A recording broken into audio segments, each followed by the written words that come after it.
লক্ষ্মীপুরের রায়পুর পৌরসভার ১ নম্বর ওয়ার্ডে মানবেতর জীবনযাপন করছেন ৬৫ বছর বয়সী সালেহা বেগম। রায়পুরে স্বামীহারা এই বৃদ্ধা বর্তমানে স্থানীয় রুবেলের হাঁসের খামারের একটি ঝুঁকিপূর্ণ বাইলের বেড়ার ঘরে বসবাস করছেন। স্থানীয়দের অভিযোগ, বৃষ্টি হলেই ঘরের ভেতরে গড়গড়িয়ে পানি পড়ে, টিন ও বেড়ার ফাঁক দিয়ে পানি ঢুকে পুরো ঘর ভিজে যায়। ঘরের চারপাশে জমে থাকা নোংরা পানিতে মশা, মাছি ও নানা ধরনের পোকামাকড়ের উপদ্রব বেড়ে গেছে।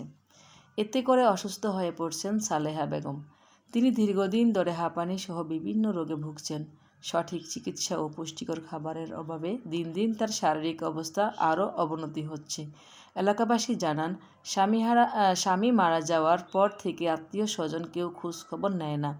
আয় রোজগারের কোনো ব্যবস্থা না থাকায় মানবেতর অবস্থায় দিন কাটছে তার।